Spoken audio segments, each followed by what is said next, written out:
राष्ट्रपति Vladimir Putin के आदेश पर रूसी सेना ने पश्चिमी रूस के कुर्स्क में यूक्रेन के खिलाफ शक्तिशाली अभियान छेड़ रखा है। बीते अक्टूबर में शुरू किए गए इस अभियान का उद्देश्य कुर्स्क के क्षेत्र पर फिर से कब्जा हासिल करना है, जिस पर यूक्रेनी सेना ने अगस्त की शुरुआत में आश्चर्यजनक हमला करते हुए नियंत्रण हासिल कर लिया था। लेकिन रूस के बड़े हमले के खिलाफ यूक्रेन की सेना अब तक डटी हुई है, बल्कि इसने अब जवाबी हमला भी शुरू किया था। इस बीच रूस ने एक हमले में यूक्रेन के कई टैंकों को नुकसान पहुंचाया है। यूक्रेन की कम से कम 3 इकाइयों के टैंक और अन्य बल डारिनो के दक्षिणी बाहरी इलाके में आगे बढ़ते हुए रूसी अभियान चलाया, जिसमें जर्मन निर्मित 2A6 टैंकों को उतारा। इसके बाद हाल ही में पुनर्गठित 17वीं हैवी मैकेनाइज्ड ब्रिगेड के पूर्व सोवियत T-64 या T-72S हमले में शामिल हो गए। यूक्रेनी टैंकों की बढ़त के बाद रूस ने ड्रोन से हमला किया है, जिसमें हर ब्रिगेड से कम एक टैंक क्षतिग्रस्त हो गया।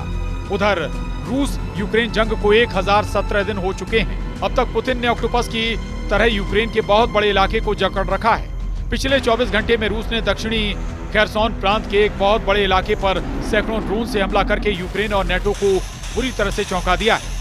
33 महीने से ज्यादा की जंग में इतना तो साफ हो चुका है कि ना तो यूक्रेन और ना ही नेटो देश रूसी सेना को हरा पा रहे हैं। लेकिन सवाल उठता है कि तो फिर पुतिन भी यूक्रेन पर अपनी जीत का ऐलान क्यों नहीं कर पा रहे? पश्चिमी मीडिया में दावे किए जा रहे हैं कि पुतिन सबसे पहला हमला ब्रिटेन और पोलैंड पर करेंगे, क्योंकि नेटो देश ब्रिटेन, फ्रांस, जर्मनी और पोलैंड क्यों हर हाल में रूस को यूक्रेन में हराना चाहते हैं।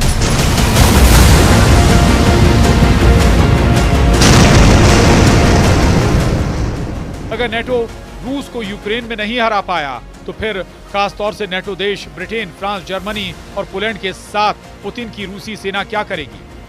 उधर रूसी सेना यूक्रेन को युद्ध में लगातार रौंद रही है, तो वहीं यूक्रेन की आड़ में नेटो देश कैसे रूस पर बहुत बड़े हमले की तैयारी कर रहे हैं। नेटो में शामिल 32 देशों में ब्रिटेन ही एकमात्र ऐसा देश है जिससे पुतिन जुनून की हद तक नफरत करते हैं। रूस के लगभग सभी टॉप कमांडर, रक्षा मंत्री, विदेश मंत्री और राष्ट्रपति पुतिन कई बार ब्रिटेन के वजूद को मिटाने की गंभीर चेतावनियां दे चुके हैं।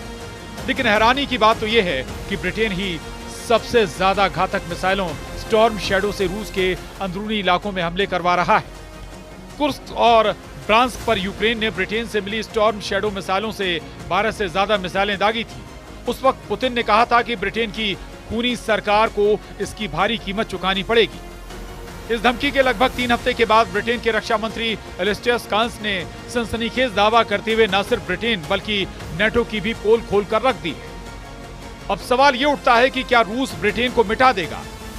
दूसरी तरफ ब्रिटेन के रक्षा मंत्री एलिस्टर कांस ने रूस यूक्रेन युद्ध को लेकर बहुत गंभीर चेतावनी ब्रिटेन और ब्रिटिश सेना को दी है।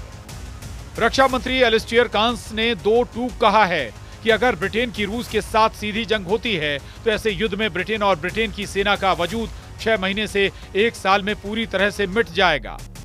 लंदन में पूर्व सैनिकों के एक सम्मेलन में रक्षा मंत्री एलिस्टर कांस ने साफ कहा है, रूस यूक्रेन जंग में हर दिन 1500 रूसी सैनिक मारे या घायल हो रहे हैं। अगर ऐसे युद्ध में ब्रिटेन फंस गया तो यकीन मानिए ब्रिटिश सेना 6 महीने से 1 साल में पूरी तरह से नष्ट हो जाएगी।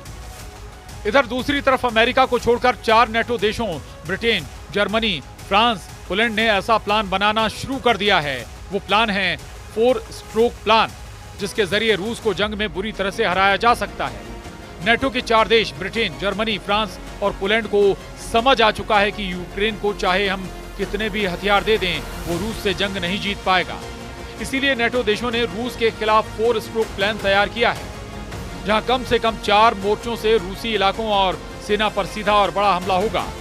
जो प्लान से जुड़ी जानकारी छन छन कर आ रही है, उसके मुताबिक ये ब्रिटेन, जर्मनी, फ्रांस और पोलैंड मिलकर रूस पर हवाई हमले एक साथ करना चाहते हैं, ताकि रूस के एयर डिफेंस सिस्टम को पूरी तरह से ध्वस्त किया जा सके। इस हमले में फाइटर जेट, लंबी दूरी की मिसाइलें और ड्रोन से सबसे ज्यादा हमला करने का प्लान है। लेकिन अब सवाल उठता है कि अगर रूस पर इस तरह से नेटो देश हमला करेंगे तो क्या रूस हार सकता है? जानकारों का साफ कहना है कि अगर पुतिन को जरा भी लगा कि रूस का वजूद खतरे में है तो ये निश्चित है कि पुतिन नेटो देशों पर बहुत बड़ा विनाशकारी परमाणु हमला कर देंगे।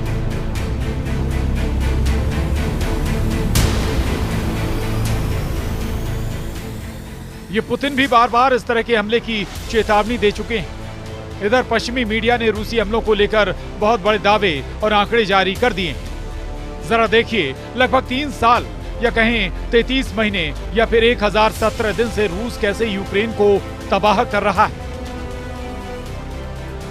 द यूके अखबार फाइनेंशियल टाइम्स ने दावा किया है, दक्षिणी यूक्रेन के खेरसोन पर रूस ने जुलाई के मध्य से अब तक बेतहाशा हमले किए। रिपोर्ट में दावा किया गया है कि खेरसोन पर छोटे रूसी ड्रोनों के जरिए 9500 से ज्यादा हमले हुए हैं। दक्षिणी यूक्रेन के बंदरगाह शहरों में जहां आबादी 1 करोड़ से ज्यादा थी, वहां पर आबादी सिर्फ 60,000 रह गई।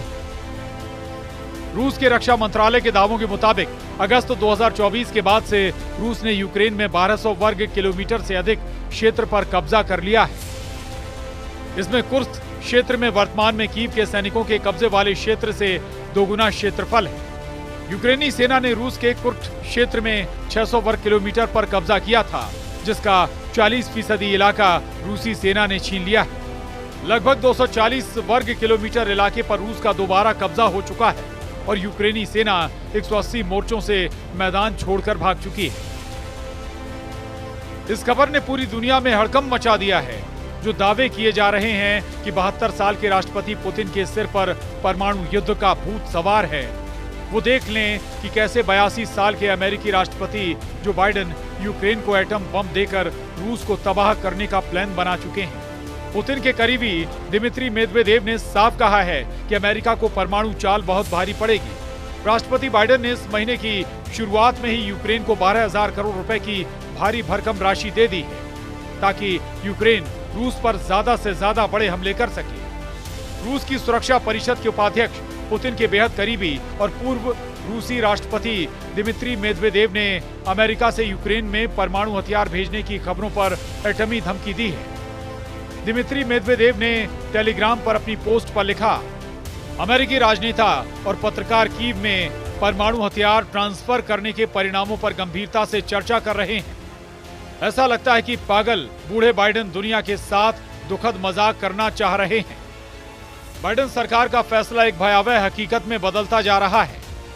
वहीं व्हाइट हाउस ने खबर का खंडन करते हुए कहा है कि हम यूक्रेन को परमाणु हथियारों से लैस करने की योजना नहीं बना रहे हैं।